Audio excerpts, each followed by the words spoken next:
अस्सलाम वालेकुम, नमस्कार, सत श्री अकाल एंड गुड इवनिंग। मैं हूं आरज़ू काज़मी और आप देख रहे हैं फेस ऑफ। बिल्कुल जी, आज हम एक नई सीरीज शुरू कर रहे हैं फेस ऑफ के नाम से और उसमें हम कोशिश करेंगे कि हमारे साथ इंडियन पैनलिस्ट भी हों और पाकिस्तानी भी। और आज आप देख ही रहे हैं कि हमें भारत से ज्वाइन किया है मेजर गौरव आर्या ने और पाकिस्तान से हमें ज्वाइन किया है साजिद तारड़ साहब ने। बहुत शुक्रिया सर कि आप My, दोनों my, ने हमें my pleasure. Thank you, Thank you so much. Thank you Thank sir, you, Major thank Sir you. Biradari. Thank you, sir. तो सबसे पहले मैं तारड़ साहब आपकी तरफ चलूंगी और मैं ये पूछना चाह रही हूँ कि इंडिया पाकिस्तान जो है वो वैसे तो आपस में उनकी एक लगी रहती है, जंग भी हुई है और बहुत ज्यादा लड़ाई झगड़े भी रहते हैं। और एक हम देखते हैं हथियार की भी दौड़ लगी होती है। पाकिस्तान जो है वो भी हथियार खरीदता रहता है कि जी हिंदुस्तान हमला कर देगा। हिंदुस्तान इसलिए लेता है कि उसे चाइना से खतरा है। लेकिन जो एक और इशू बीच में दुनिया में चल रहा है फूड शॉर्टेज का, उसके ऊपर कोई बात नहीं कर रहा। आपके ख्याल से अगर खाना नहीं होगा तो हम लोग क्या बम वगैरह खाने की तरफ चले जाएंगे? तो इस जो इश्यूज हैं, जो मेन इश्यूज हैं, जो जिससे आम आदमी की जिंदगी मुतासिर होती है, उसके ऊपर आपको लगता है कोई काम हो रहा है या होना चाहिए? देखें, इस पे अनफॉर्चुनेटली इसको अनफॉर्चुनेटली कहा जा सकेगा अल्टीमेटली कि दोनों तरफ से एक तो एतमाद का फैक्टर नहीं है बिल्कुल। उसके ऊपर कई उसके बैकग्राउंड हैं, उसका कोई एक बैकग्राउंड नहीं है, कई बैकग्राउंड। लेकिन आज के सर्कमस्टांसेस में जिस तरह देखें तो पाकिस्तान के हालात जो है इस वक्त चल रहे हैं, इस वक्त ये क्या कर सकते हैं? ये भारत के साथ क्या रिलेशनशिप ठीक करेंगे? किसी के साथ भी रिलेशनशिप ठीक करने की पोजीशन में नहीं है। मैं अभी एक पुरानी आदत है, सुबह उठते ही सबसे पहले देखता हूँ दुनिया में क्या हो रहा है और पाकिस्तान में क्या हो रहा है। डॉलर एक इस दफा अब आज जो है 227 का बिक रहा है। श्रीलंका ने जब बैंकरप्सी दी थी तो 230 रुपए का डॉलर था वहां पे। और उसके बाद में इसको थोड़ा सा आप जब दुनिया के साथ कंपेयर करते हैं तो आज इटली के वजीर आजम मारियो द्रागी ने वोट ऑफ नो कॉन्फिडेंस की वजह से अपना रिजाइन दे दिया है। उससे पहले बोरिस यल्सिन ने रिजाइन दिया था अदम एतमाद की वजह से। मुंबई के अंदर शिवसेना अपनी गवर्नमेंट जो है वो लूज कर चुकी है अदम एतमाद की वजह से। क्या ये सारे जितने लोगों ने जिन्होंने अदम एतमाद की वजह से वोट अपनी पोजीशन लूज की है, ये सारे मुल्क के तीन तीन टुकड़े करने के लिए घूम रहे हैं? इनके हाथ में, किसी के हाथ में आपने पेट्रोल और माचिस देखी है? लेकिन वाहिद एक पाकिस्तान है जहां पे हमारा एक साबिक वजीर आजम कहता है अगर मैं नहीं तो कुछ नहीं, मैं नहीं तो पाकिस्तान नहीं। अब इससे आगे बढ़ेंगे तो किसी से रिलेशनशिप ठीक करेंगे। अब 3 महीने के लिए, 4 महीने के लिए शहबाज शरीफ साहब आए हैं, उन्होंने बेबी स्टेप लिया है, उन्होंने वहां ट्रेड मिनिस्टर भेजा, चाहे ट्रेड हो या ना हो। उन्होंने खत लिखा है मोदी साहब को, जो कि होना चाहिए था। हमारे पिछले वजीर आजम, आप उनका पोजीशन देख लें, वो कहते हैं जब तक मोदी साहब हैं हम बात ही नहीं करेंगे, जब तक 370 को रिमूव नहीं करेंगे हम बात ही नहीं करेंगे। अब उसमें अगर इनको कुछ समझाने वाला हो बंदा तो उनको ये कहे कि अगर आप डायलॉग नहीं करते तो उसमें विनर और लूजर कौन है, उसमें ये समझाने वाला उनको कोई नहीं। अब इन अंडर गिवन सर्कमस्टांसेस दो चीजें बताऊंगा। ट्रेड जो पाकिस्तान के लिए तो बहुत जरूरी है भारत के साथ करना, बहुत जरूरी है, उनकी जरूरत है ये चीज। दूसरा, भारत के लिए जरूरी इसलिए है कि Bharat is touching the peak of their foreign policy and fastest growing economy, क्योंकि मिडिल क्लास ग्रो कर रही है वहां। अब उनके लिए जरूरी इसलिए है कि अगर तरक्की कर रहे हैं और पड़ोस में आग लगी हो तो उसकी सूरत हाल क्या होगी। लेकिन उनको भी समझना होगा, उनको भी अपना पॉलिटिकल इक्विटी कुछ लूज करनी पड़ेगी, उनको भी कोई ना कोई स्टेप लेने पड़ेंगे। लेकिन हो सकता है कि वो पाकिस्तान की स्टेबिलिटी, पॉलिटिकल स्टेबिलिटी और फाइनेंशियल स्टेबिलिटी का इंतजार कर रहे हो। लेकिन इस वक्त क्वेश्चन मार्क ये है कि अफसोस के साथ कि जो भी लोग वहां पे पाकिस्तान में इन्वॉल्व हैं, जो रूलिंग एलीट है, किसी को कोई परेशानी नहीं है, चाहे डॉलर 227 का हो चुका है। मेरी इंफॉर्मेशन के हिसाब से इस वक्त एलसीज नहीं खुल रही वहां पे। जो लोग बाहर से तिजारत कर रहे हैं, कैश पे चीजें ले रहे हैं, ये सारी निशानियां ठीक नहीं है। मैं आई विश करता हूं कि आज जो हम जो चीजें डिस्कस कर रहे हैं ये उस वक्त कर रहे हो जब पाकिस्तान के अंदर कोई पॉलिटिकल स्टेबिलिटी हो, पाकिस्तान कोई हाथ बढ़ाने भारत की तरफ या किसी भी पड़ोसी की तरफ हाथ बढ़ाने के काबिल। आज unfortunately Pakistan is not in this position कि वो इंटरनल इस बुरे तरीके से घिर चुका है अपने इश्यूज में कि भारत के साथ, अफगानिस्तान के साथ, चाइना के साथ रिलेशनशिप्स जो हैं वो किसी को अगले स्टेप पे ले जाने की पोजीशन में नहीं। बिल्कुल ठीक। लेकिन मेजर साहब आप क्या समझते हैं कि भारत में कोई काम हो रहा है फूड शॉर्टेज पे, और अगर इस किस्म का कोई क्राइसिस आ गया तो क्या भारत इस काबिल है कि अपने लोगों को खाना दे सके? थैंक यू आरजू जी। बिल्कुल भारत काम कर रहा है और अलग अलग लेवल पे काम कर रहा है और मुल्कों के साथ काम कर रहा है। हमारे यहाँ ग्रीन रेवोल्यूशन हुई थी कई दिहाइयों पहले, कई डेकेड्स पहले। तो यहाँ पे पर एकड़ यील्ड भारत की, अगर आप सिर्फ पाकिस्तानी पंजाब और भारत पंजाब को मिलाएं तो भारतीय पंजाब की 2 या 2.5 गुना ज्यादा है पाकिस्तानी पंजाब से यील्ड। और पाकिस्तान में कई एंकर्स को शायद ये गलतफहमी भी है कि भारत का पंजाब जो है वो पूरे हिंदुस्तान का पेट भरता है। ऐसा नहीं है। पाकिस्तान, जो हिंदुस्तान का पंजाब है, वो डेफिनेटली बहुत जरखेज मिट्टी है वहां पे, बड़ा बड़ा फर्टाइल सॉइल है वहां पे और काफी अच्छी खेती होती है। लेकिन fact of the matter is that states like Madhya Pradesh and Uttar Pradesh are far far bigger in terms of agriculture than Punjab. आप हर एक मायने में अगर आप देखें तो मध्य प्रदेश और उत्तर प्रदेश बहुत आगे हैं भारतीय पंजाब से। पहली चीज है। दूसरी चीज, वो आपने वो अभी जो $2 बिलियन की फूड की इन्वेस्टमेंट आपने सुना होगा यूएई ने करी थी, जिसमें कि इसराइल और अमेरिका अपना टेक्नोलॉजी दे रहे हैं। यूएई उसमें $2 अरब उसने इन्वेस्ट करे हैं और भारत ने जमीन दी है। तो एक फूड का बिल्कुल 360 डिग्रीज, मतलब पूरा गोल घुमा हुआ एक इकोसिस्टम इंडिया में तैयार कर रहे हैं। और इसमें $2 अरब नाकाफी हैं।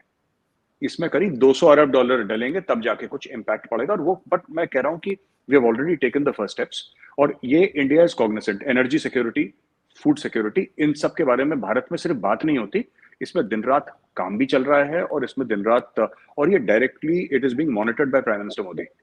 बाकी बाकी नीचे टास्क फोर्स हैं जो काम कर रही हैं, मिनिस्ट्रीज हैं काम कर रही हैं, लेकिन इसकी जो डेली की रिपोर्ट है वो पीएम मोदी खुद लेते हैं। ही इज अ, जो मैंने सुना है, मेरी बात हुई है एक दो लोगों से करीब 6-8 महीने पहले जो पीएमओ में काम करते हैं, उनका ये कहना है कि is a very very hard task master. मतलब सोती भी ऐसी 3.5-4 घंटे सोते हैं वो, और बस उनका यही है काम दिन भर की, ये क्या, ये हुआ, इसका अपडेट लाओ, इसका। तो इज अ वेरी वेरी, खुद को भी ड्राइव करते हैं और को भी ड्राइव करते हैं। तो हाँ, जहां तक आपके सवाल का जवाब है, हाँ, फूड सिक्योरिटी को लेकर और एनर्जी सिक्योरिटी को लेकर भारत में बहुत एक अवेकनिंग है इस चीज को लेकर, और इसको बहुत पुश करा जा रहा है।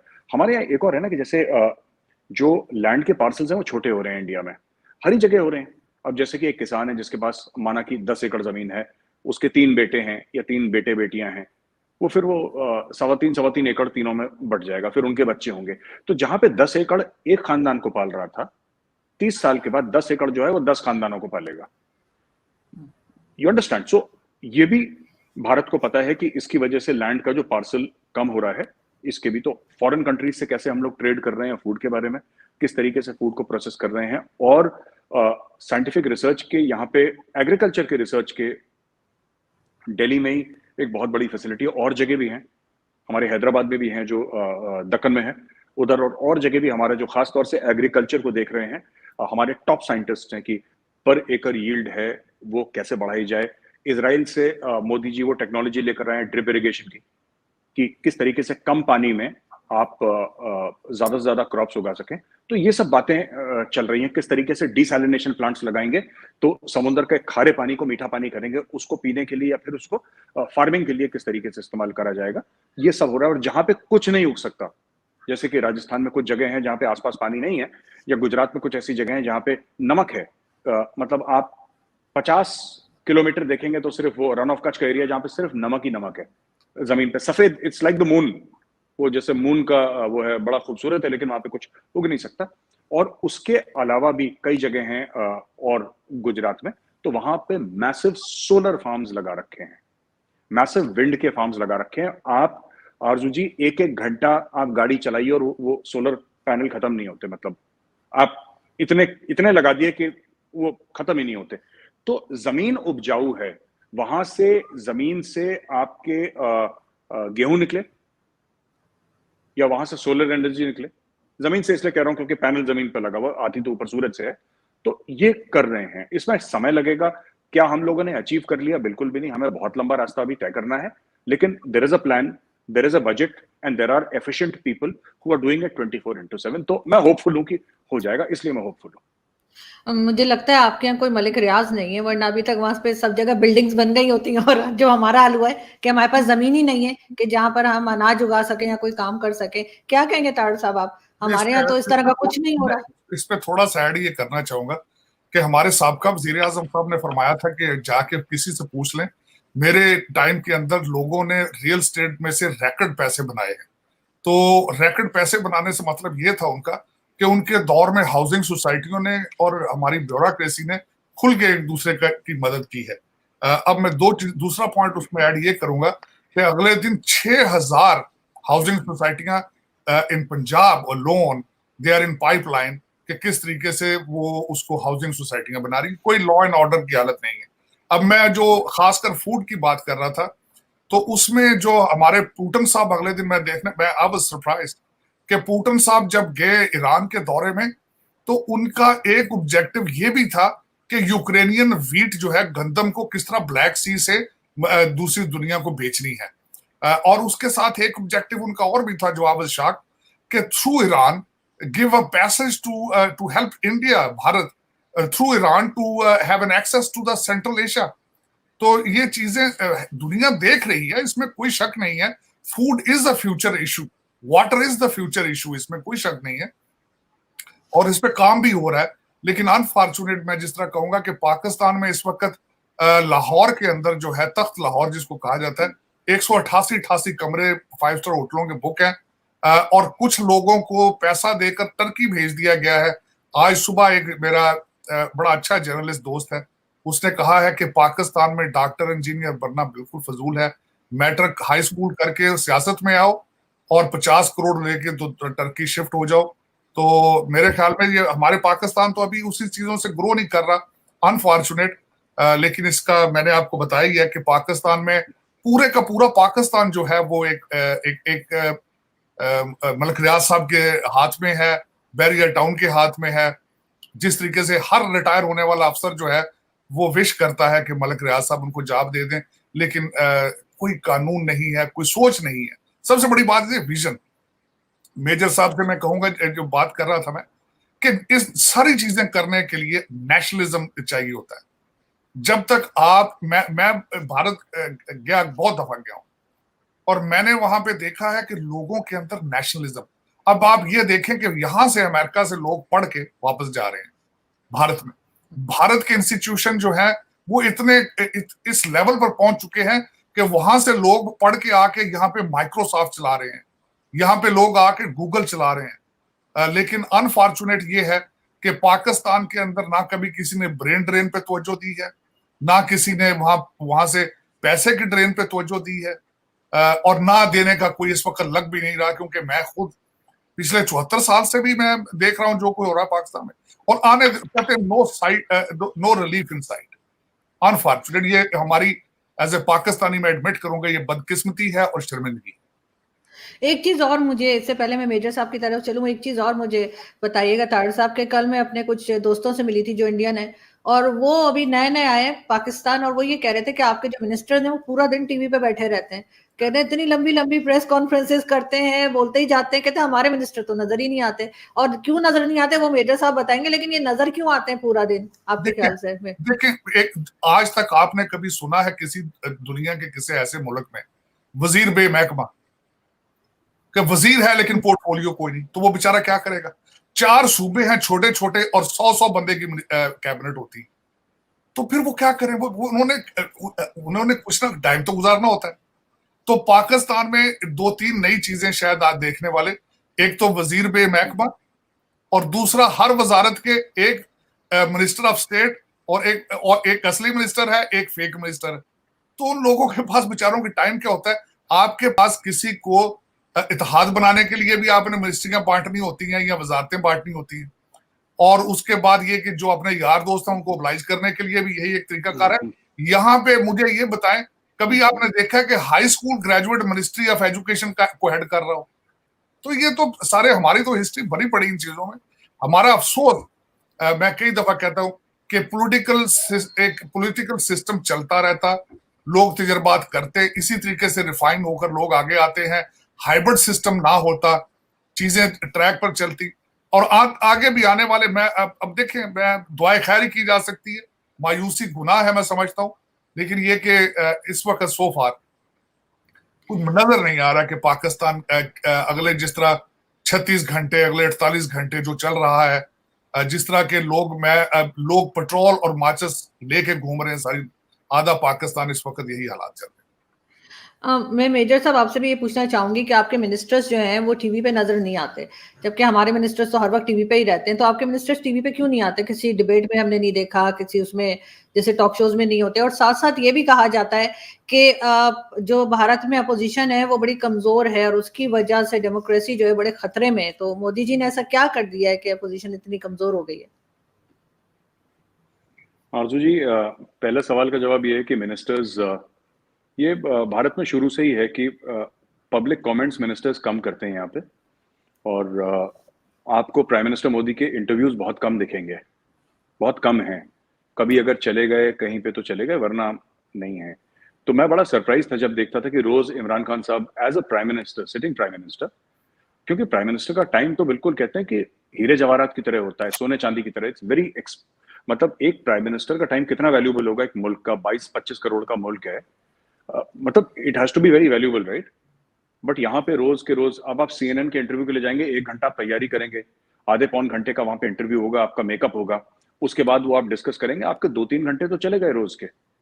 तो मतलब अगर आप एक इंटरव्यू 45 मिनट का भी करते हैं तो तो थोड़ा सा अब पता नहीं ऐसा क्यों है वहां पे, लेकिन यहाँ पे ऐसा बिल्कुल नहीं है। आपको बड़े बड़े मिनिस्टर्स का कोई रेलेवेंट चीज है तब वो जाएंगे, पर मैंने तो नहीं देखा कभी किसी को टॉक शो में जाते हुए, ऐसे मीडिया को एड्रेस करते हुए। कोई बड़ी चीज होगी तो हाँ, एक प्रेस ब्रीफिंग होगी। प्रेस ब्रीफिंग में जो स्पोक्स, अच्छा आप एक और देखिएगा कि जो बाची साहब हैं, spokes person for the ministry of external affairs, वो ज्यादातर बोलते हैं। आपने जयशंकर साहब के बयान कम देखे होंगे, जयशंकर साहब बहुत कम बोलते हैं। आप हाँ, वो थोड़ा सा मिनिस्टर ऑफ एक्सटर्नल अफेयर्स में ज्यादा वर्ल्ड मीडिया में उछाली जाती है उनकी बात, but he is a man of very few words. वो बोलते नहीं ज्यादा। बस उनका ये है कि वो फ्लाइट में सोते हैं, अपना प्लेन पकड़ा, फ्लाइट में सोए, वहां पे टाई शाई पहनी, अपना काम वाम करा, वापस ये वो 24 घंटे, ना कोई सैटरडे ना कोई संडे। इनका तो यही हाल है पूरे सबका, और ये नहीं करते। और दूसरा, जो आपने पूछा कि भारत में डेमोक्रेसी खतरे में है और क्योंकि ऑपोजिशन नहीं, ये बात सही है। और मैं भी ये बात मानता हूं कि आरजू जी, किसी भी स्ट्रांग डेमोक्रेसी के लिए एक स्ट्रांग ऑपोजिशन होना बहुत जरूरी है। इंडिया में वन साइडेड हो गया है, लेकिन I don't think we can blame Modi ji for winning elections. You see, ये राहुल गांधी साहब जो हैं, ये इलेक्शन जीत के खुश नहीं है। ये अब मोदी जी क्या करें डेमोक्रेसी के लिए? या तो मोदी जी ये बोलें कि नहीं ठीक है, भारत में डेमोक्रेसी मजबूत करने के लिए मैं खुद इलेक्शन हारना शुरू कर देता हूं। ऐसा तो होगा नहीं। डेमोक्रेसी को मजबूत करना है, ऑपोजिशन को स्ट्रांग करना है, तो ऑपोजिशन का काम है। ये जीत नहीं पाते, अभी उनको थोड़ा सा मौका मिलता है। और मैं तनकीद नहीं कर रहा, वो उनका पर्सनल मामला है, मुझे कहना नहीं चाहिए राहुल जी के बारे में। By the way, he is my classmate, Rahul Gandhi is my classmate. हम लोग 1 साल साथ पढ़े हैं सेंट स्टीफेंस कॉलेज दिल्ली में। फिर 1 साल के बाद वो छोड़ गए थे, विदेश चले गए थे पढ़ने के लिए, बाहर चले गए थे। And he is a very nice man. बड़े डिसेंट हैं राहुल गांधी जी, और ही is a very good human being. But I don't think he is cut out for politics. उनको मुझे नहीं लगता। सबका होता है, अपना एक टैलेंट होता है, मुझे नहीं लगता कि वो पॉलिटिक्स के लिए। He is a very straight forward, very genuine sort of a guy. जितना मैंने उनको कॉलेज में देखा, मैं 1 साल उनके साथ था कॉलेज में, और 1 साल में मैंने देखा कि is a good person, he is not a bad person. But वही चीज है कि देखिए, इलेक्शन में ना आपको एक पॉलिटिशियन बनने के लिए, जैसे मोदी जी हैं, कोई परिवार नहीं है, कुछ नहीं है उनका ना, वो 24 घंटे यही काम है। तो ही वो Modi ji is made for politics. And उनको पता है, उनका पीपल कनेक्ट बहुत जबरदस्त है, क्योंकि उन्होंने हजारों गांव में रहे हैं भारत में। इतने साल, 20-30 साल उन्होंने साइकिल से, बैलगाड़ी से, बसों में सफर करा है। सड़क के कोने में खाना खाया है उन्होंने, रात को प्लेटफॉर्म पे सोए हैं, साइकिल से एक गांव से दूसरे गांव गए हैं। वो तो बाद में वो बने ना, वो तो बाद में बने चीफ मिनिस्टर, बाद में बने। वो पहला चुनाव एमएलए का लड़े, चीफ मिनिस्टर बन गए। मेंबर ऑफ पार्लियामेंट का पहला चुनाव लड़े, वो प्राइम मिनिस्टर बन गए। उसके पहले मोदी जी को कोई नहीं जानता था, वो तो आरएसएस के प्रचारक थे। तो उनका जो माइंडसेट है वो थोड़ा सा अलग है। आपके सवाल का जवाब में आखिरी में एक बात बोलता चलूं आरजू जी की, बात यह है कि अगर डेमोक्रेसी को स्ट्रांग करना है तो मुझे लगता है कि ये हमारी जो ऑपोजिशन पार्टीज हैं, ठीक है, इनको थोड़ा सा ट्विटर से बाहर निकलना पड़ेगा। ये थोड़ा सा they are more obsessed with Twitter and social media, और अगर ऐसे ही चलता रहा तो फिर it will be a very sad day for democracy, क्योंकि हम भी चाहते हैं कि अच्छी बहस हो पार्लियामेंट में, अच्छी डिबेट्स हो, जैसे अटल जी के समय होती थी तो लगता था। अभी तो मोदी जी ने ऐसा कर दिया है भारत में कि पार्लियामेंट में आप जाइए तो एक तरफ से बीजेपी बीजेपी बीजेपी, क्योंकि दे हैव वॉन एवरीथिंग, और मोदी जी की ब्रांड इमेज ऐसी है। और उनके कोई भी मंत्री आपको देखा, कोई 24 घंटे काम करते हैं, उन्होंने बोला कोई बात करने की जरूरत नहीं है, मीडिया में जाओगे क्या बोलोगे, लेट योर वर्क स्पीक, अगर तुम काम करोगे तो दुनिया सुनेगी, मुंह से बोलते रहोगे तो nobody is interested in what you are saying, people are interested in कि आप काम क्या कर रहे हैं, आपकी कारकर्दगी क्या है, वो लोग देखते हैं। आपने बयान जो भी दिया आपकी मर्जी, आप कुछ भी आवाम में बोले, तो ये इनकी पूरी कैबिनेट बोलती भी नहीं है। और यही इसका ये भी है कि opposition is very weak, because I don't think opposition is a game plan. वो उनका बस ये है कि मोदी जी ने आज ये बोला, इसकी तनकीद कर दो, ये बोल दिया इसकी तनकीद कर दो, ये बोल दिया इसको क्रिटिसाइज कर दो, करो आप, वो आपका हक है और आपका फर्ज भी है, लेकिन उसके आगे भी तो कुछ काम होना चाहिए ना। पॉलिटिशियन का पहला काम है इलेक्शन जीतना, मैं ये मानता हूं अर्जुन जी, सब कॉन्टिनेंट में, एटलीस्ट भारत पाकिस्तान में पॉलिटिशियन का पहला काम है इलेक्शन जीतना, तब वो लोगों की सेवा करेगा, तब वो लोगों को सर्व करेगा, पहले उसको जीतना पड़ेगा ना। बिल्कुल। यहाँ पर तो सारे भाई लोग हारे हुए हैं। नहीं, बिल्कुल आप ठीक कह रहे हैं, लेकिन तारड़ साहब आखिर ये अपोजिशन जो है वो हिंदुस्तान पाकिस्तान में जो भी अपोजिशन होती है, ये मिलके काम क्यों नहीं करती गवर्नमेंट के साथ? अभी देखिए खान साहब जीत गए, उस पर यकीनन मेजर गौरव और पूरा इंडिया बड़ा खुश होगा कि जी बाई इलेक्शन में खान साहब की पार्टी जीत गई है, लेकिन खान साहब खुद बड़े उदास लग रहे हैं, उसकी क्या वजह है? देखिए, दो चीज मैं पहले थोड़ा सा मैं उस वक्त मैं वो एंटरटेनमेंट के हवाले से वो जो टीवी पे हमारे मिनिस्टर बोलते हैं, वो उसका भी मेरे जहन में आइडिया आया जो मैं बता नहीं सका बाद में, कि पाकिस्तान में इसको ऐसे एंटरटेनमेंट इस्तेमाल किया जाता है। भारत में और दूसरे मुल्कों में शाम के वक्त गाने, ड्रामे, दूसरी चीजें भी चलती। आप नोट कर लें कि हमारे टॉक शोज जो हैं उनमें गाली गलौज, एक दूसरे के साथ बदतमीजी को एज एन एंटरटेनमेंट समझा जाता है, जिस तरह मुर्गों की लड़ाइयां होती हैं एक दूसरे से। बल्कि यहां तक मैंने सुना है कि एक दूसरे का, जिसको जानबूझ के एंकर जरा थोड़ा सा बुलाकर दूसरे का वॉल्यूम कम कर देता है, तो वो उनको ये लोगों के लिए एंटरटेनिंग है ये कि मिनिस्टर लड़े, वो एक दूसरे की जातियात को लेकर आए, लोग एंजॉय करते हैं, इसलिए तो इस वजह से। दूसरा जो मैं बात कहने लगा था कि अपोजिशन के हालात दुनिया में अगर मैं देखा जाए, मैं being a student of political science और खासकर यहां से अमेरिका से देख रहा हूं, जहां पे जमहूरियत की बहुत लंबी हिस्ट्री मौजूद है और ये एक एज ए लेबोरेटरी काम करता है जमहूरियत के लिए, तो जमहूरियत को यहां भी चैलेंजेस हैं अमेरिका के अंदर। बल्कि मैं समझता हूं कि democracy is going through the crisis in US, तो दूसरी दुनिया के अंदर उनके क्या हालात होंगे, जिनकी एक बहुत बड़ी हिस्ट्री मौजूद है जमहूरियत के हवाले से। अब ये देखें कि अभी इस वक्त जो चैलेंज चल रहे हैं, we are going through the mid term election. America के अंदर इनके लिए एक बहुत, इस वक्त गवर्नमेंट के लिए बहुत बड़ा टास्क है कि इलेक्शन पे लोगों का एतमाद बहाल किया जाए। लोग पिछली दफा कोविड की वजह से जब मेल इन वोटिंग हुई थी उस वक्त से, और जिस तरीके से डोनाल्ड ट्रंप साहब ने पिक्चर ड्रा करने की कोशिश की थी कि फेक इलेक्शन या चेंजेस आई हैं, तो जमहूरियत को यहां भी एक चैलेंजेस है। और बिल्कुल बेजा साहब ने सही फरमाया है कि social media is a biggest challenge, और media is a big challenge for the democracy, क्योंकि अब मीडिया नहीं रहा, वो एक इंडस्ट्री बन चुका है, जर्नलिज्म इंडस्ट्री बन चुका है, वो लोगों के माइंडसेट तैयार करता है कि आपने भी वोट किस तरह देने। पहले इस तरह नहीं होता था ये। तो जमहूरियत की, और दूसरा वीक जो अपोजिशंस हैं वो भी पॉलिटिकल इंजीनियरिंग का हिस्सा है। अब आपने ये नया लफ्ज, मैं बड़े अरसे से इस पे अब रिसर्च कर रहा हूं कि पॉलिटिकल इंजीनियरिंग क्या है। एक इलेक्शन इस वक्त एक आर्ट बन चुका है। आपने कभी नोट किया है कि यहाँ अमेरिका के अंदर, बल्कि मैं खुद एक कैंडिडेट, एक दो दफा मैंने इलेक्शन लड़ने की कोशिश की, तैयारी की, और आजकल मेरा बच्चा यहाँ से, my son is finishing law school और ही इज प्रिपेयरिंग हिमसेल्फ। तो यहाँ पे मैंने देखा है कि किस तरीके से आपकी नेम रिकग्निशन को किस तरह लिया जाता है, वोटिंग को किस तरह देखना है, चीजें एक पूरी पॉलिटिकल इंजीनियरिंग है। और वो पॉलिटिकल इंजीनियरिंग अमेरिका की हद तक नहीं रह चुकी, पूरी दुनिया में जा चुकी। तो उसमें जो अपोजिशंस हैं, वो अपोजिशन में वही होता है, या पॉलिटिकल सियासत में वही कमजोर हो जाता है जिसकी पॉलिटिकल इंजीनियरिंग कमजोर हो। जिस तरह मैं छोटी सी मिसाल दूंगा कि पाकिस्तान में इस वक्त जो कुछ हो रहा है वो बिल्कुल ट्विटर और हैंडलर बन रहे हैं, हैशटैग बन रहे हैं, और खान साहब टिकटॉकर से मुलाकातें कर रहे हैं। खान साहब ट्विटरों की एक उन्होंने, मैं हैरान था कि 1300 लोग सूबा सरहद के अंदर हायर किए गए हैं 25-25 हजार रुपया महीने की तनख्वाह पे, जिनका सिर्फ काम ये है कि ट्वीट पे बैठना है और उसको सारा। तो अब ये चैलेंजेस जो हैं जमहूरियत को, इनसे डील करना पड़ेगा, वोटर्स की तरफ तवज्जो देना। अब दूसरा एक जो सोशल मीडिया है कि सियासतदानों की जातियात नहीं, उनके जाति जो लाइफ है वो नहीं रही।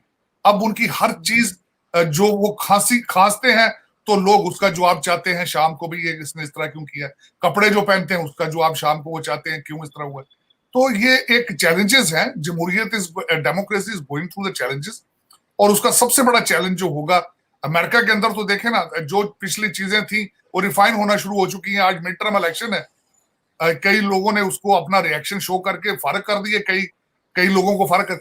अब जो डेवलपिंग कंट्रीज हैं जहां तालीम का फुकदान है, जहां पे लोगों को पता ही नहीं है कि जमहूरियत क्या चीज है, वोट कितना स्ट्रांग है।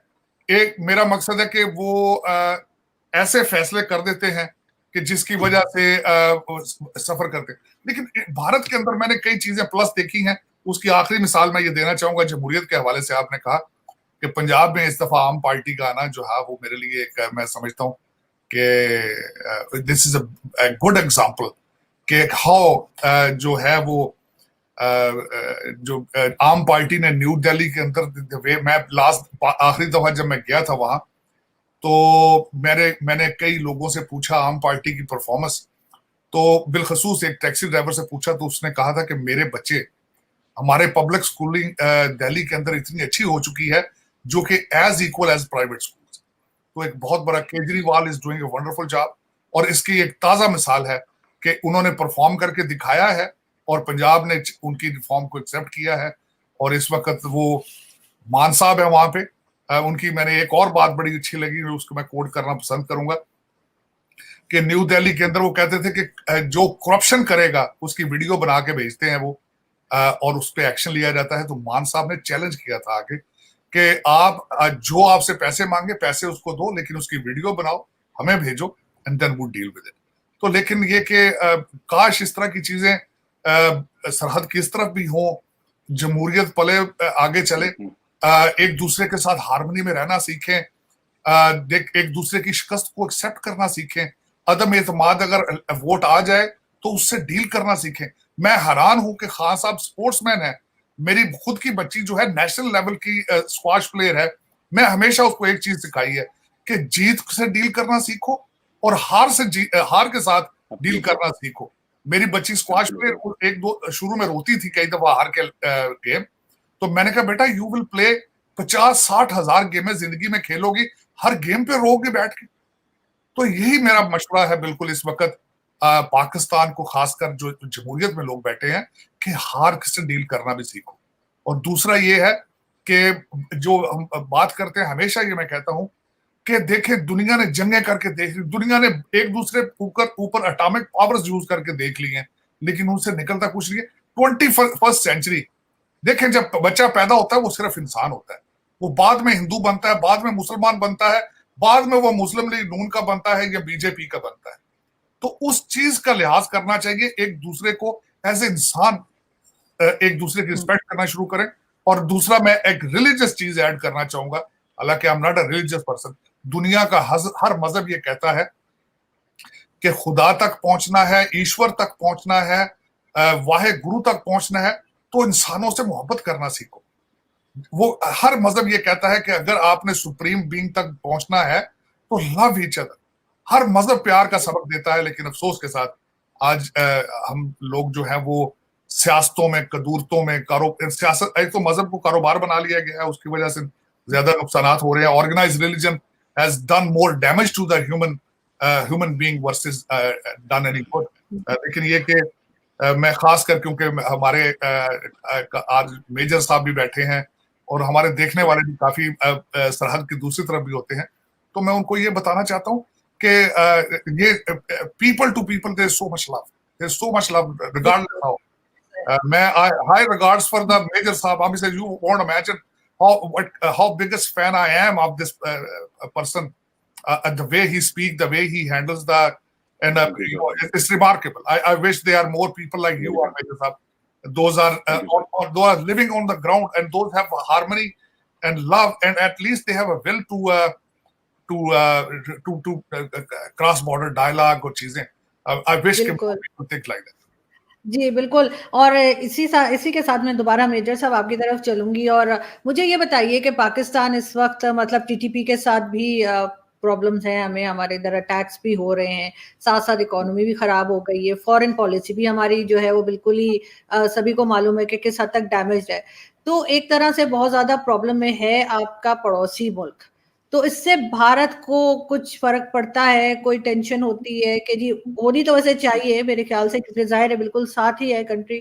तो आपके ख़्याल से कोई टेंशन होती है या कोई इस तरह की चीज़ आप समझते हैं कि कोई नुकसान भारत को भी हो सकता है अगर पाकिस्तान मज़ीद इस तरह की प्रॉब्लम्स में जाता गया जैसे कि श्रीलंका के साथ हुआ है? आरज़ू जी, जब भी आपके नेबर के यहाँ कुछ परेशानी होती है, तो ज़ाहिर-सी बात है कि वो जो शोले हैं, वो जो आग है, वो आपको भी छूती हैं। तो अगर कोई ये बोले कि पाकिस्तान में जो हो रहा है, हमें क्या फ़र्क पड़ता है, होता रहे, आग लगती रहे, हमें कोई फ़र्क, दिस इज़ रॉन्ग। ऐसा प्रैक्टिकली ऐसा नहीं होता। सुनने में बड़ा अच्छा लगता है, लेकिन जो असली ज़िंदगी उसमें ऐसा होता नहीं है। बट ये चीज़ है कि आप इसको मैनेज कैसे करते हैं, राइट? आप इसको मैनेज किस तरीके से करते हैं?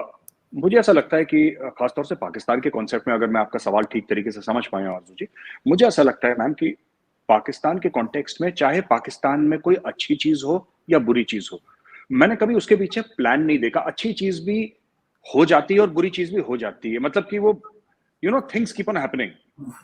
उसके ऊपर कोई कंट्रोल नहीं है, कोई पॉलिसी नहीं है। जैसे लोग कहते हैं कि कश्मीर पाकिस्तान की शाहरग है, ठीक है, वो जिन्ना साहब का स्टेटमेंट है कि कश्मीर पाकिस्तान की शाहरग है, और that is the cornerstone of Pakistan foreign policy and Pakistan defence policy. लेकिन मैंने कोई डॉक्यूमेंट नहीं देखा इंटरनेट पे विच सेज दैट ये पाकिस्तान की कश्मीर पॉलिसी है, कि आपके मुल्क का सदर है या वजीर आजम है, वो कौम को बैठा के बताए कि बच्चों ऐसा है, this is the thing that we are doing, या उनको ना भी बताए कौम को, राइट? तो इसलिए क्या होता है कि पर्सनलाइज्ड रिस्पॉन्सेज होते हैं, इंस्टीट्यूशनल रिस्पॉन्सेज नहीं होते पाकिस्तान में।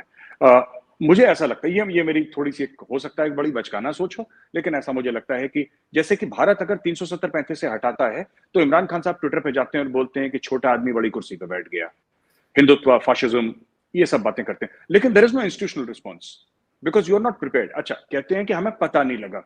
बीजेपी की तो इलेक्शन मैनिफेस्टो में लिखा हुआ है इतने सालों से कि जिस दिन हमारे पास एब्सोल्यूट मेजॉरिटी पार्लियामेंट में रही, हम सबसे पहला काम करेंगे। ये आज से नहीं, वो तो 40-50 साल से बीजेपी कह रहा है। बीजेपी आज से थोड़ा कह रहे हैं, बीजेपी की तो मोदी साहब की इलेक्शन स्पीचेस हैं जिन्होंने बोल रहे, तो नहीं पता था ये तो this is not an excuse, क्योंकि वो तो ये कोई, और जो लोग कहते हैं कि आपके टीवी एंकर्स ने ये भी बोला कि जैसे भारत ने साजिश करी है 370-35 से हटा के, साजिश नहीं करी, मुंह पे बोल के जो काम करा जाता है वो साजिश नहीं होती है ना, दैट इज नॉट साजिश, वो तो आपने कर दिया जो आपको करना था। तो मुझे ऐसा लगता है, आपने टीटीपी की बात करी, ठीक है, मैं ऐसे सख्त अल्फाज आपकी शो पे नहीं लेना चाहता, लेकिन ये लोग जानवर हैं टीटीपी वाले, ठीक है ना, इनसे बात क्यों कर रहे हैं? मुझे हो सकता है कोई मजबूरी हो, खान साहब की सरकार की कोई मजबूरी थी, या फिर शहबाज शरीफ साहब की सरकार की कोई मजबूरी हो, एस्टैब्लिशमेंट ने बोला हो, मुझे नहीं पता, पर ये जानवर हैं टीटीपी वाले, इनको तो पकड़ के टाइट करिए सीधी, ठीक है। और एक और बात, मैं डे 1 से बोल रहा हूं, जब पाकिस्तान में बड़े शादियाने बज रहे थे और बोला था कि नहीं अब तो अफगानिस्तान में आ गए हैं और अब वो कश्मीर लेके देंगे, वो पीटीआई की जो एक मोहतरमा भी थी, उन्होंने बोला था टेलीविजन पे कि वो कश्मीर, मैं डे 1 से पाकिस्तानियों को ये बात, जो भी मेरे दोस्त हैं जिनसे बात हो रही है, कि ये तालिबान किसी के ये पकड़ में नहीं आने वाले आपके। ये आपको स्ट्रेटेजिक डेप्थ चाहिए थी अफगानिस्तान के अंदर, पाकिस्तान को चाहिए थी। हमीद गुल साहब ऑन रिकॉर्ड हैं, मरहूम जनरल हमीद गुल, मैं उनकी बात कर रहा हूँ, he is on record saying that we desired strategic depth inside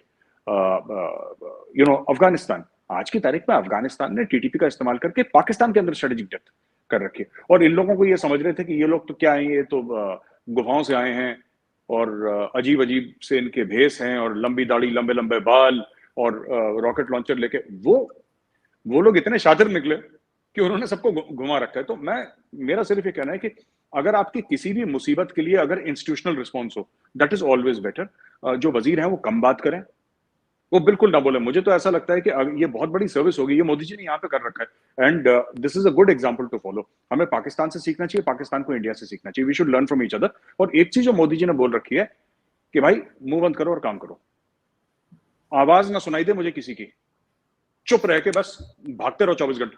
मैं वैसे ही टाइट रहते हैं लोग, वरना तो प्रेस, मुझे बुरा लगेगा आरजू जी, आप बताइए, मेरे सामने आपने 200 जर्नलिस्ट खड़े कर दिए, मुझे बुरा थोड़ा ना लगेगा, मेरी प्रेस कॉन्फ्रेंस चल रही है और मुझसे सवाल पूछना, I also feel very good, but इसका मतलब मैं काम नहीं कर रहा। लेकिन सर ये भी तो कहा जाता है कि वो टीटीपी वाले आते हैं और आके यहाँ पर जो है हमारी फोर्सेस के साथ लड़ते हैं और उसके बाद वो वापस भाग के अफगानिस्तान चले जाते हैं। क्या ये पॉसिबल है मेजर साहब, किस तरह से हो? क्यों नहीं है, क्यों नहीं है? उनको, सिर्फ उनको नहीं, आपके जो बलोच फाइटर्स हैं उनकी फैमिलीज कंधार में है। This is a well documented fact.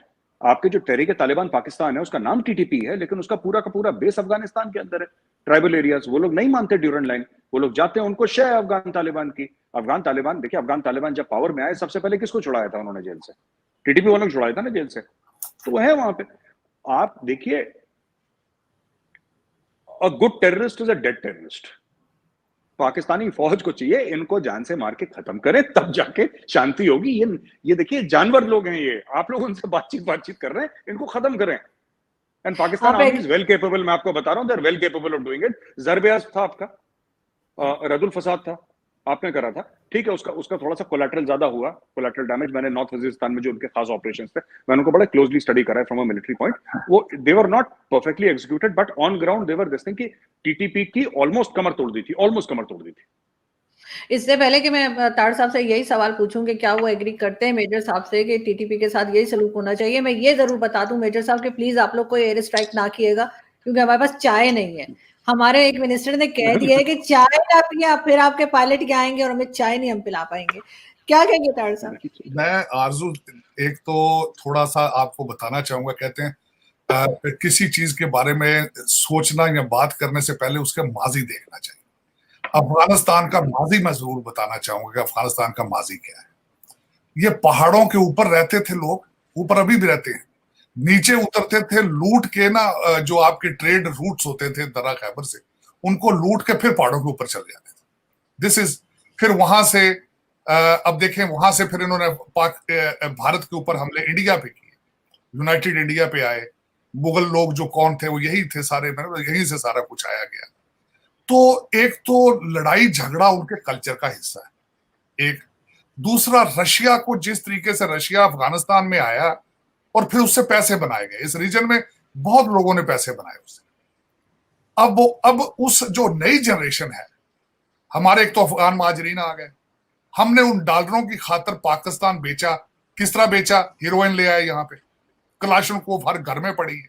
मुझे अभी तक याद है जब मैं ग्रो कर रहा था, अफगानी पंजाब के अंदर घरों में आके कलाशनकोव की डिलीवरियां करते थे। मैं जब इस्लामाबाद में पढ़ता था, जब मैं इस्लामाबाद पढ़ता रहा हूं, उस वक्त इस्लामाबाद के जुमा बाजार में रशियन आपके यूनिफॉर्म बिकते थे। वहां मैंने स्मिरना वाडका इस्लामाबाद में इस तरह बिकता देखा है जिस तरह पानी बिक रहा है। तो उससे पैसा बनाया गया। एक तो वो खाब, वो अब वो पैसा डॉलर अभी इस जेल में घूमते हैं। वो कुछ हमारे पाकिस्तानी जो दोस्त हैं उनके भी दिमाग में वही डॉलरों की बारिश अभी घूम रही है। और वही अफगानी बच्चे जो मुहाजिरिन कैंपों में जो गुजरे हैं, वो उनका तरीकाकार देखें। वो एज ए बिजनेस लड़ते हैं गर्मियों में, सर्दियों में आराम करते हैं। अब ये अफगानी, आपको मैं थोड़ा सा ये बताना चाहूंगा, ये टीटीपी की बात नहीं कर रहा हूं, यही अफगानी इस वक्त आपको पता सीरिया में पैसों से लड़ रहे हैं जाके।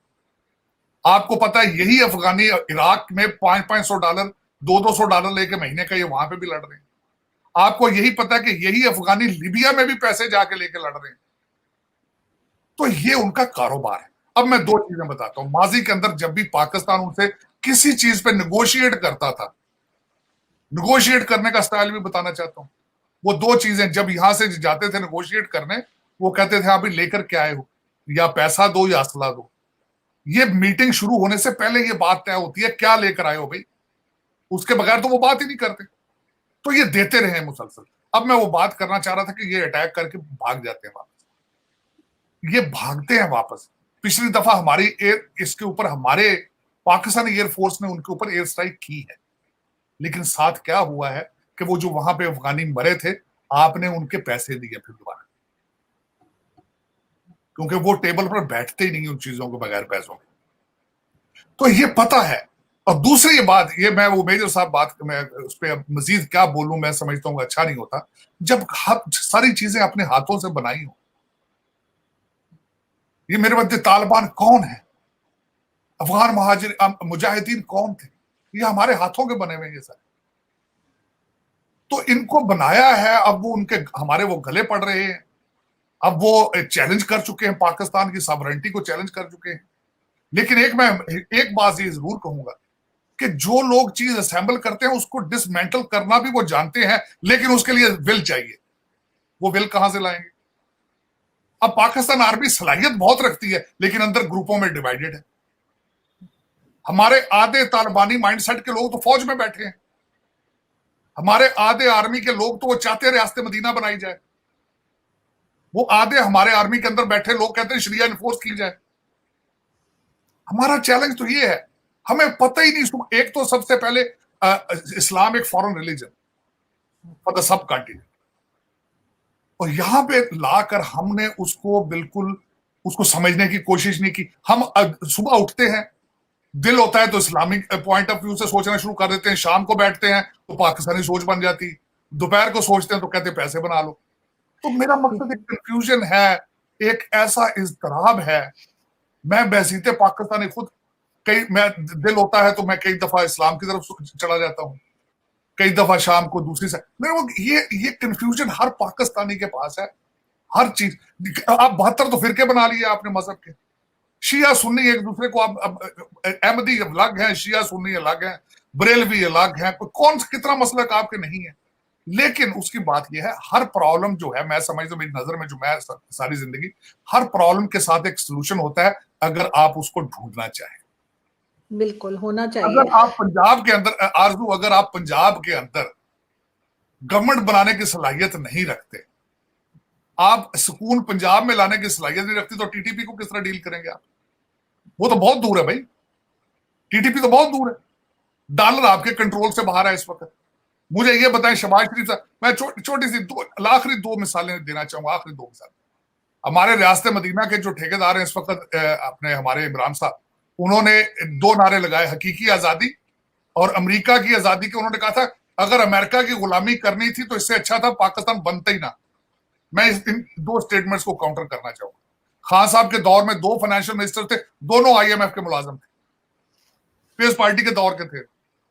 खान साहब ने आईएमएफ को अकोमोडेट करने के लिए लेजिस्लेशन की। आईएमएफ क्या है? एक अमेरिकन इंस्टीट्यूशन है, यह सबसे ज्यादा फंडिंग अमेरिका देता है, उसके ऊपर उनका इन्फ्लुएंस मौजूद है।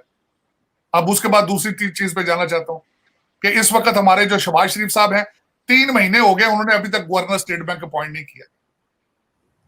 तो इस तरह मुल्क चलते हैं जिस तरह चल रहा है। टीटीपी को डील तब करेंगे जब लाहौर कंट्रोल में होगा, तख्ते लाहौर का फैसला होगा।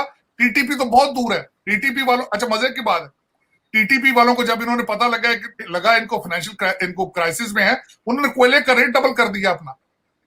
और आपको दूसरी बात बताना चाहता हूं, 227 रुपए का डॉलर होने की सबसे एक मेन रीजन ये भी है कि यहां से डॉलर सारा स्मगल होकर सारा अफगानिस्तान जा रहा है। और दूसरा कि आपने सिर्फ अफगानिस्तान को हमेशा रुपए डॉलर की नजर से देखा है। गंदम स्मगल आप वहां करते हैं, चीनी स्मगल आप वहां करते हैं, हर चीज। जब भी पाकिस्तान में किसी चीज की शॉर्टेज हुई है, मैं हमेशा ये सोचता हूं कि आपको अफगानिस्तान स्मगल हो रही है। तो जब आप अफगानिस्तान को हमेशा आप एक डॉलर के लेंस से देखते हैं, तो फिर फॉरेन पॉलिसी तो नहीं ना। फॉरेन पॉलिसी, मैंने अगले दिन देखे, मैं बिल्कुल नहीं चाहूंगा ये कोई बंदा ये सोचे कि मैं शायद पाकिस्तान बैशिंग कर रहा हूं चीजें। मैंने कहा था अगले दिन कि किसी को चाहिए, अगर पाकिस्तान ने आगे फॉरेन पॉलिसी चीजें करनी है, जो ये फैसला करने वाला हो, रूलिंग एलीट हो, उसको कम एटलीस्ट ये जरूर चाहिए कि डॉक्टर जयशंकर का रेज़्मे पढ़ के किसी फॉरेन मिनिस्टर का इंतखाब किया जाए पाकिस्तान। अगर वो देखे अब पॉसिबल, वो तभी होता है जब आपके पास पॉलिटिकल इक्विटी हो और नेशनलिज्म। बिल्कुल आप ठीक कह रहे हैं, लेकिन लास्ट में मैं मेजर गौरव आपसे पूछना चाहूंगी कि कहा यह जाता है कि आप क्या समझते हैं कि सिस्टम को मजबूत होना चाहिए या प्राइम मिनिस्टर को मजबूत होना चाहिए? कौन ज्यादा स्ट्रांग होना चाहिए जिससे मुल्क सही चले? और दूसरा, पाकिस्तान को आप काफी स्टडी करते हैं, तो आपके ख्याल से इस वक्त मीर जाफर कौन है पाकिस्तान में?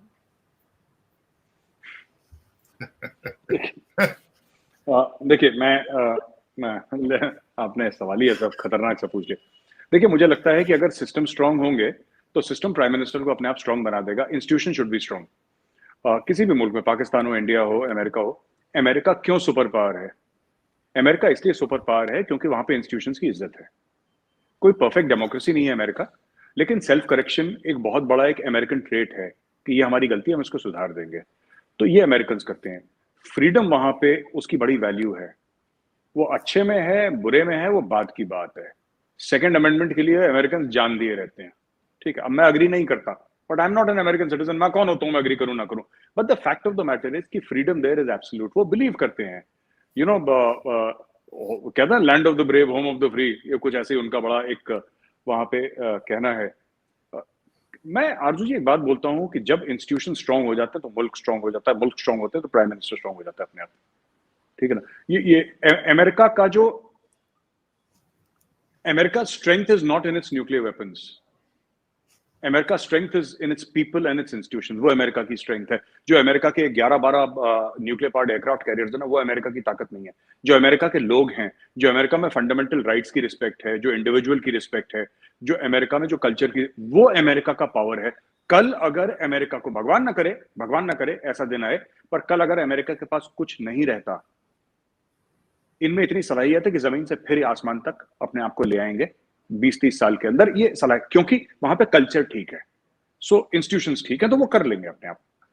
बात ये मुझे देखिए, मैं वही मैंने एग्जांपल पहले भी दिया था, मैं फिर से बताता हूँ।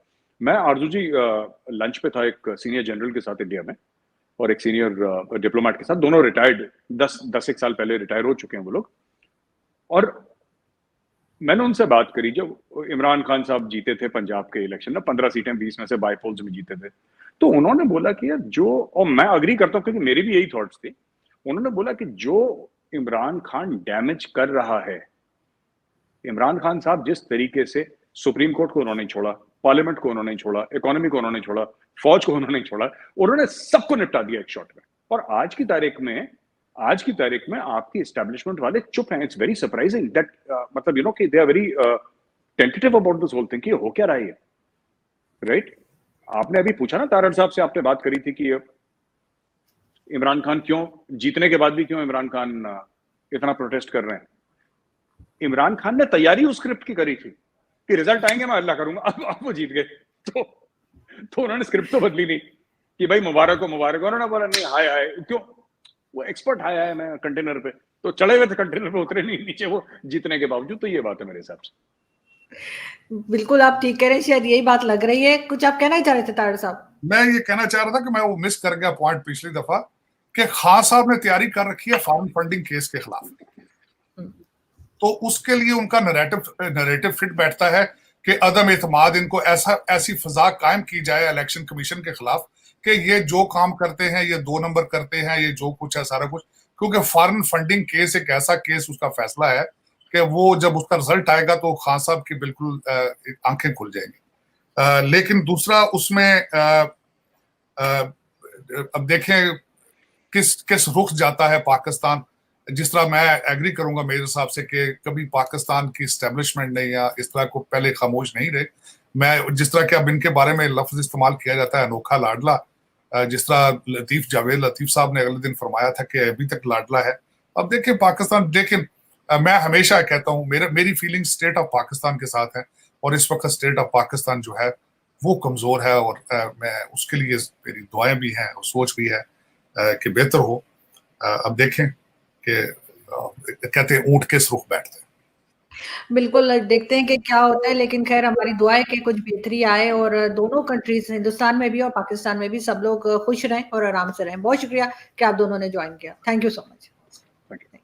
नमस्कार, सत श्री अकाल, प्रणाम, और थैंक यू मेजर साहब, huge fan of yours. Thank you sir, huge fan, thank you sir, huge fan of yours sir. Thank you very much, बहुत बहुत धन्यवाद सर आपका, बहुत बहुत धन्यवाद आपका।